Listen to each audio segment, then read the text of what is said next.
Hello दोस्तों, मेरा नाम है प्रकाश। स्वागत करता हूं आपके प्रेमी देवी यूट्यूब चैनल पर।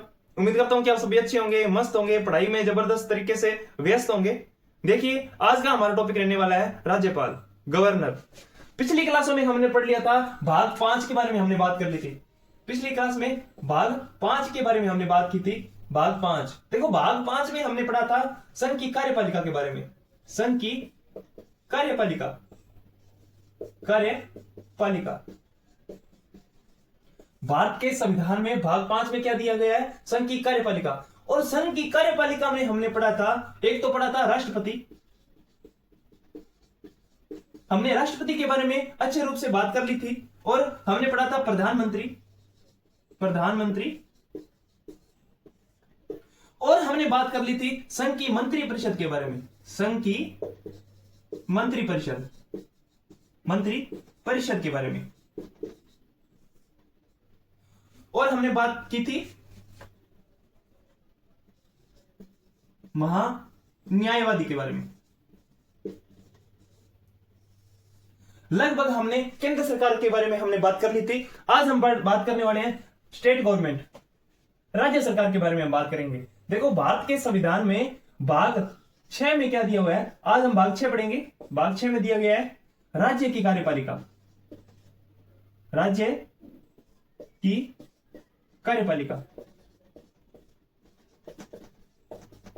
भारत के संविधान के भाग 6 में राज्य की कार्यपालिका को उल्लेख किया गया है। और इस राज्य की कार्यपालिका में हम पढ़ने वाले हैं, पहले हम बात करेंगे राज्यपाल।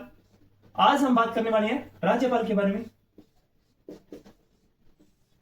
और दूसरा जो हमारा टॉपिक रहेगा, अगला टॉपिक, हम बात करेंगे मुख्यमंत्री के बारे में। मुख्यमंत्री, सीएम, ये गवर्नर हो गया। और हम बात करेंगे राज्य की मंत्रिपरिषद, राज्य की मंत्रिपरिषद के बारे में। मंत्रिपरिषद। और हम पढ़ेंगे महाधिवक्ता, महाधिवक्ता के बारे में। देखो, पिछली क्लास में राष्ट्रपति के बारे में हम बात कर ली थी, प्रधानमंत्री के बारे में बात कर ली थी, संघ की मंत्रिपरिषद के बारे में हमने बात की थी, महान्यायवादी के बारे में हमने बात की थी। आज हम बात करेंगे राज्य की कार्यपालिका। आज से हमने स्टार्ट करेंगे राज्य की कार्यपालिका के बारे में। आज हम पढ़ेंगे राज्यपाल, फिर हम पढ़ेंगे मुख्यमंत्री, राज्य की मंत्रिपरिषद और महाधिवक्ता। आज का हमारा टॉपिक रहने वाला है राज्यपाल। तो चलिए हम इस राज्यपाल को शुरू करते हैं। देखो, राज्यपाल,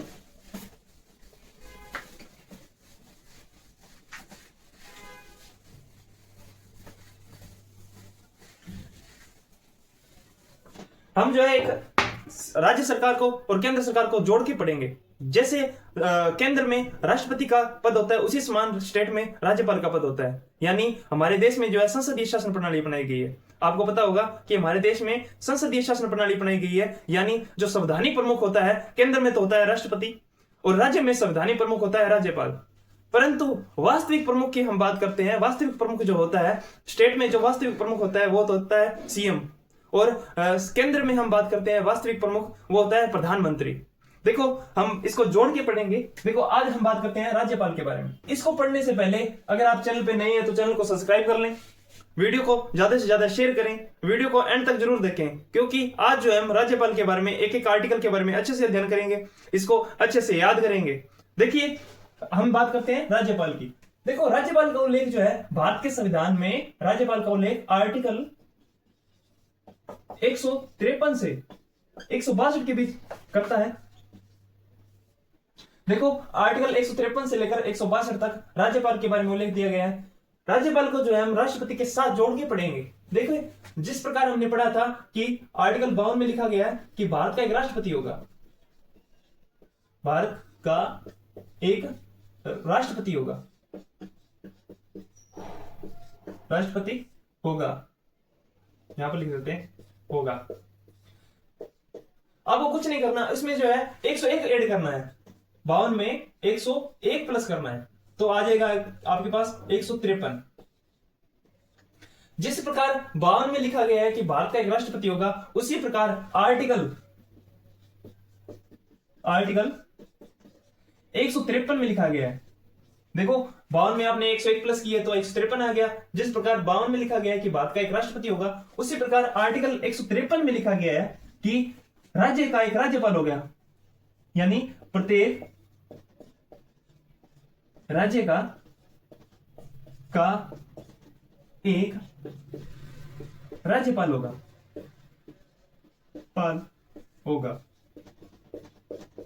यानी राज्यपाल को जो है हम राष्ट्रपति के साथ ऐड करके इसको याद कर सकते हैं। इसमें जो है आपको कुछ नहीं करना, उसमें जो है आर्टिकल 52 में लिखा गया है, आर्टिकल 52 में लिखा गया भारत का एक राष्ट्रपति होगा, उसमें जो है आपको 101 ऐड करना है। 101 ऐड करोगे तो आपके पास आ जाएगा 153। उसी प्रकार 153 में लिखा गया है कि प्रत्येक राज्य का एक राज्यपाल होगा। आपसे क्वेश्चन है, क्या दो राज्य का एक राज्यपाल हो सकता है? क्या दो राज्य का एक राज्यपाल, एक व्यक्ति जो है दो राज्य को राज्यपाल बन सकता है? तो इसमें जो है एक संशोधन किया गया था। कौन सा संशोधन था? नोट करके लिखेंगे। 7वां संविधान संशोधन, 7वां कॉन्स्टिट्यूशनल अमेंडमेंट कब हुआ था? 1956। इसमें जो है क्या प्रावधान किया गया कि एक राज्यपाल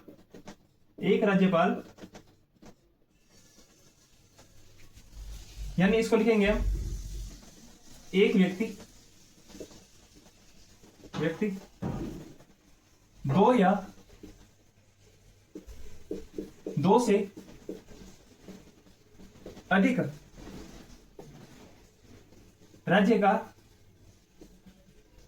का राज्यपाल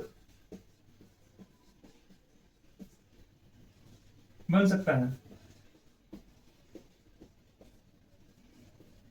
इसमें जो है 7वें संविधान संशोधन 1956 में यह एक प्रावधान किया गया था कि एक व्यक्ति जो है दो या दो से अधिक राज्य का राज्यपाल बन सकता है। देखो इसी प्रकार हम बात करते हैं आर्टिकल 53 में। भारत के संविधान के आर्टिकल 53 में हमने राष्ट्रपति के बारे में हमने पढ़ा था कि संघ की कार्यपालिका, जिस प्रकार आर्टिकल 53 में हमने पढ़ा था कि संघ की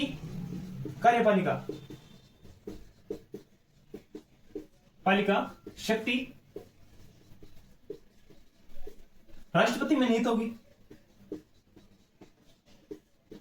होगी। आपको जो है कुछ नहीं करना है, इसमें जो है आपको 101 ऐड करना है। आपको जो है इसमें 101 ऐड करना है तो आपके पास आ जाएगा 154। जिस प्रकार सेंटर में लिखा गया है कि संघ की कार्यपालिका शक्ति राष्ट्रपति में निहित होगी, उसी प्रकार हम बात करते हैं 154 की। आर्टिकल 154 इसी में ही यही लिखा गया है कि राज्य की, इसमें लिखा गया है संघ की, इसमें लिखा गया है राज्य की कार्यपालिका की, यहां पर लिख देते हैं अपने राज्य की कार्यपालिका शक्ति राज्यपाल में निहित होगी।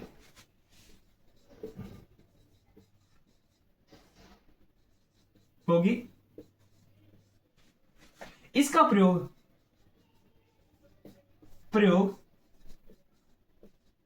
समय या अपने अधीनस्थ अधिकारियों द्वारा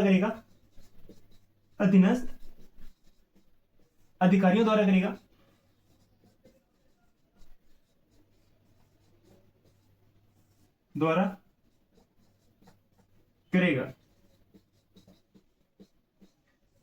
इसको जो है राष्ट्रपति को इसके साथ जोड़ के हम पढ़ सकते हैं, इसको याद कर सकते हैं।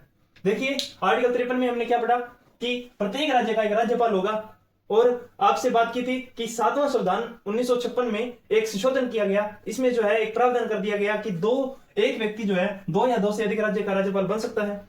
और आर्टिकल 154 में लिखा गया है कि राज्य की कार्यपालिका शक्ति राज्यपाल में निहित होगी, और इसका प्रयोग जो है समय या अपने अधीनस्थ अधिकारियों द्वारा करेगा। इसी प्रकार हम बात करते हैं आगे की। हम बात करते हैं आर्टिकल 155 में क्या लिखा गया है।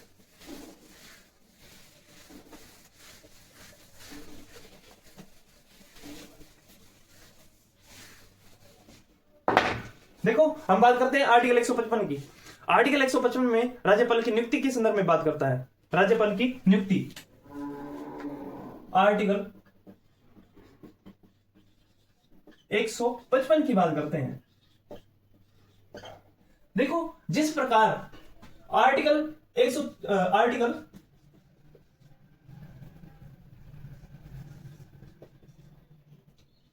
54 में, इसमें जो है राष्ट्रपति के निर्वाचन की बात करी जाती है, राष्ट्रपति के निर्वाचन की बात करता है। उसमें जो है आपको 101 ऐड करना है, 101 करोगे तो इसमें आ जाएगा आपके पास 155। जिस प्रकार सेंटर में जो राष्ट्रपति के निर्वाचन की बात करता है आर्टिकल 154, उसी प्रकार जो है आर्टिकल 155 में जो है राज्यपाल की नियुक्ति। देखो राज्यपाल को जो है निर्वाचन नहीं किया जाता, राज्यपाल को जो है राष्ट्रपति के द्वारा नियुक्त किया जाता है। राज्यपाल की लिख देते हैं अपने, राज्यपाल की नियुक्ति, राज्यपाल की नियुक्ति के संदर्भ में बात करता है। अगर आपसे पूछ ही ले कि राज्यपाल की नियुक्ति होती है या निर्वाचन होता है या वह मनोनीत होता है, तो राज्यपाल जो है एक नियुक्त होता है। और राज्यपाल की नियुक्ति का प्रावधान जो है यह कनाडा से लिया गया है, कनाडा के संविधान से लिया गया है, संविधान से लिया गया है। और राज्यपाल की नियुक्ति के संदर्भ में हम बात करते हैं तो राज्यपाल की नियुक्ति जो है, नियुक्ति राष्ट्रपति के द्वारा की जाती है, राष्ट्रपति के द्वारा की जाती है,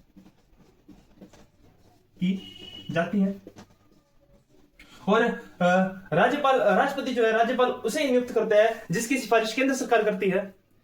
देखो क्या लिखा गया है कि राष्ट्रपति राज्यपाल पर उसे ही नियुक्त करेगा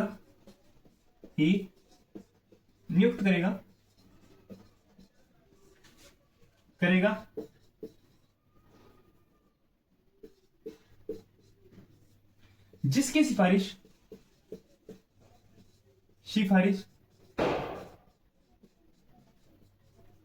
केंद्र सरकार ने की है।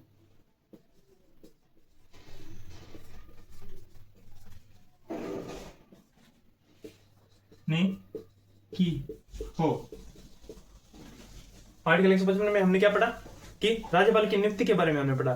कनाडा से प्रावधान लिया गया है और राज्यपाल की नियुक्ति है राष्ट्रपति करता है। राष्ट्रपति जो है राज्यपाल उसे नियुक्त करता है जिसकी सिफारिश जो है केंद्र सरकार करती है। और राज्यपाल की नियुक्ति जो है एक इसमें दिया गया है कि राष्ट्रपति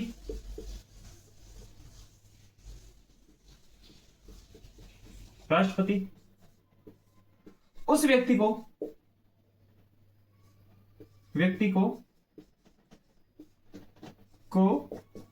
राज्यपाल नियुक्त नहीं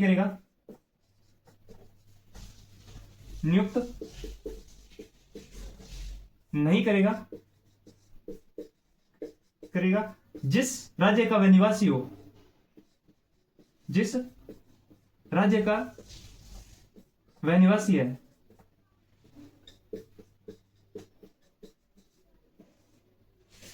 देखो राष्ट्रपति जो है उस राज्यपाल को नियुक्त नहीं करता जिस राज्य का वह निवासी हो। देखिए आगे हम बात करते हैं आर्टिकल 156 की। हम बात करते हैं आर्टिकल 156।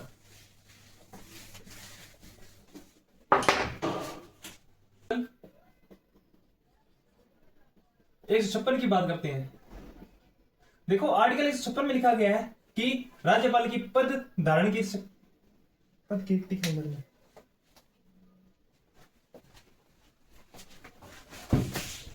राज्यपाल की पदावधि के बारे में, राज्यपाल की पदावधि, राज्यपाल राष्ट्रपति के प्रसाद पर अपने पद ग्रहण की तारीख से 5 वर्ष पूर्व अपना पद त्याग।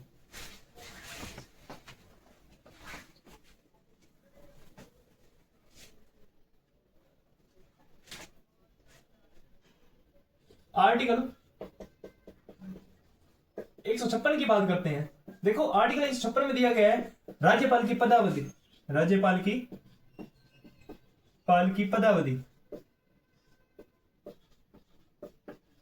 वधि।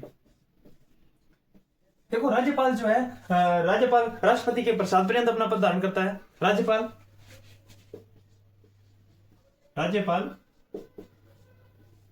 राष्ट्रपति के प्रसाद पर्यंत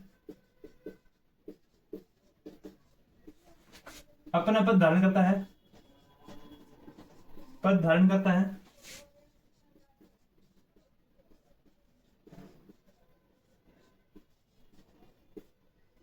और राज्यपाल जो है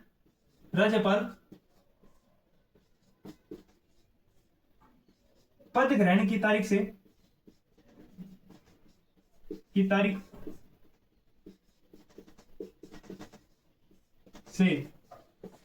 5 वर्ष पूर्व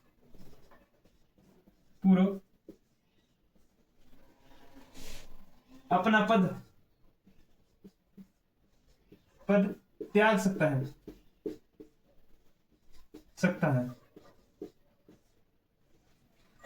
देखो आर्टिकल 155 में क्या लिखा है कि राज्यपाल की पदावधि के बारे में। राज्यपाल जो है राष्ट्रपति के प्रसाद पर्यंत अपना पद धारण करता है। राज्यपाल जो है पद ग्रहण की तारीख से 5 वर्ष पूर्व अपना पद त्याग सकता है, यानी अपना पद का त्याग कर सकता है।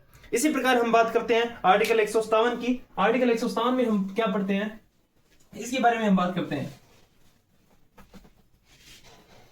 देखो आर्टिकल 157 में दी गई है योग्यताएं। इसकी राज्यपाल बनने के लिए क्या क्या योग्यता होनी चाहिए, इसके बारे में हम पढ़ते हैं। देखो योग्यता, आर्टिकल 157 में दिया गया है योग्यता। देखो योग्यता में क्या लिखा गया है कि वह भारत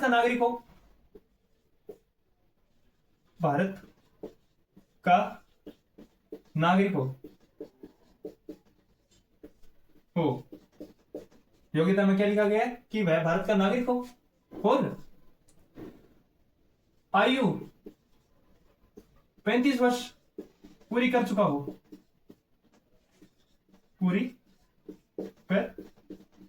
हो। योग्यता के बारे में हम दो ही चीज बात पढ़ेंगे कि वह भारत का नागरिक हो और आयु जो है 35 वर्ष पूरी कर चुका हो। इसी प्रकार हम बात करते हैं आर्टिकल 158 की। आर्टिकल 158 में दी गई है पद की शर्तें। देखिए राज्यपाल बनने के लिए उसकी क्या क्या शर्तें होनी चाहिए, पद की शर्तें के बारे में हम बात करते हैं। यहां पर लिख लेते हैं आर्टिकल 158 के बारे में हम पढ़ेंगे। आर्टिकल 158 में लिखा गया है पद की शर्तें। राज्यपाल बनने के लिए क्या क्या योग्यता होनी चाहिए, इसकी हमने बात कर ली थी और अब हम बात करते हैं पद की शर्तें के बारे में। देखो पहली शर्त क्या होती है इसके बारे में हम पढ़ते हैं। देखो पहली शर्त जो है वह संसद या विधानमंडल का सदस्य न हो।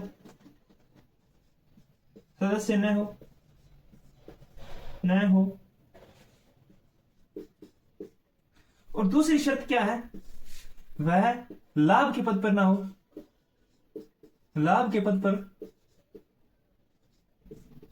हो। देखो वह जो है संसद या विधानमंडल का सदस्य ना हो, दूसरा जो है वह लाभ के पद पर ना हो और वह जो है अपने वेतन भत्तों का हकदार होता है।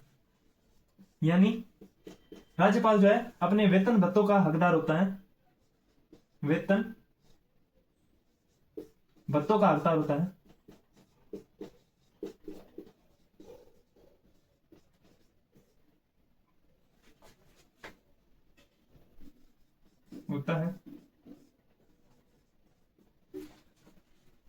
देखो इसके वेतन भत्तों की बात करते हैं तो राज्यपाल का जो वेतन होता है वर्तमान में कितना है, 2.5 लाख रुपए।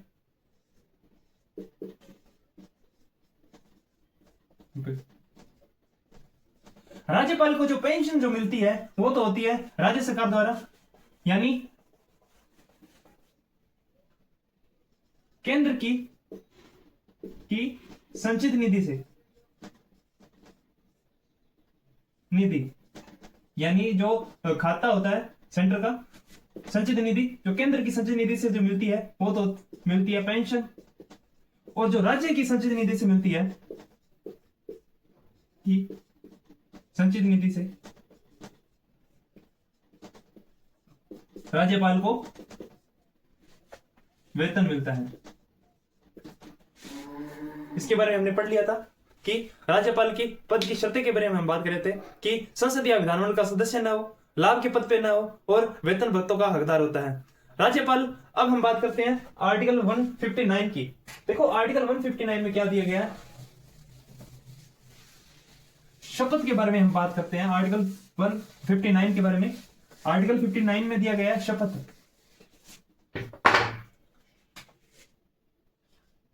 आर्टिकल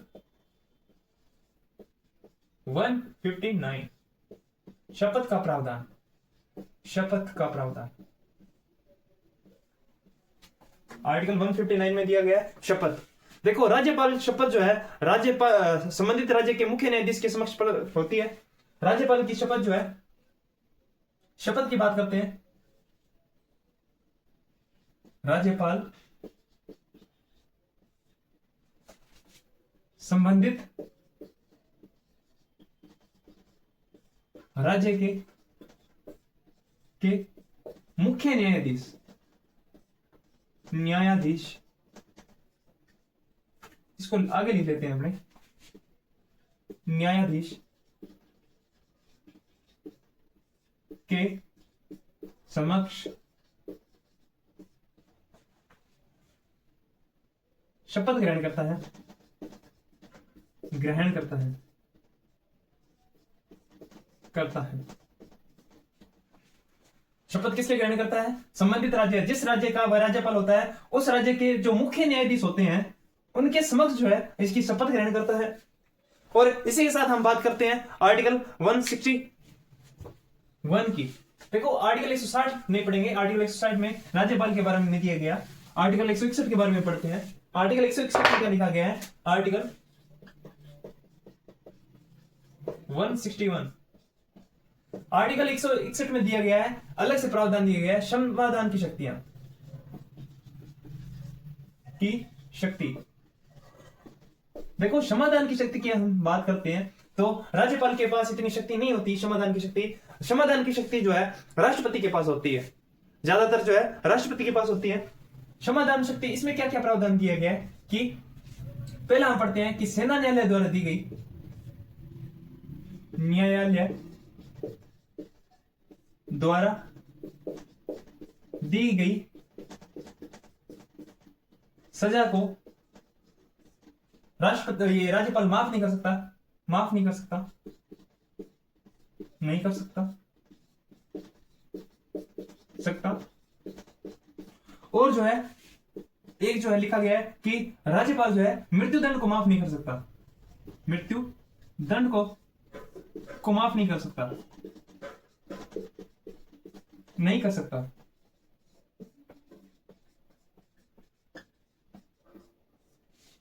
देखो मृत्युदंड की सजा को सिर्फ राष्ट्रपति माफ कर सकता है, राज्यपाल माफ नहीं कर सकता। देखिए आज के लिए हम इतने पढ़ेंगे, आगे के बारे में हम पढ़ेंगे राष्ट्रपति की शक्तियों के बारे में अध्ययन करेंगे। राष्ट्रपति की कौन कौन सी शक्तियां, वित्तीय शक्तियों के बारे में हम पढ़ेंगे, अध्यादेश जारी करने की शक्ति के बारे में हम पढ़ेंगे, इसकी विधायी शक्ति क्या क्या है उसके बारे में पढ़ेंगे। आज के लिए इतना ही। अगर वीडियो को आपको पसंद आया तो वीडियो को लाइक करें, सब्सक्राइब करें, शेयर करें और बेल आइकन को प्रेस जरूर करें ताकि कोई भी वीडियो आगे डालूं तो आपके पास नोटिफिकेशन आ जाए। तो चलिए हम अगले एपिसोड में मिलते हैं। इसके लिए जय हिंद, जय भारत।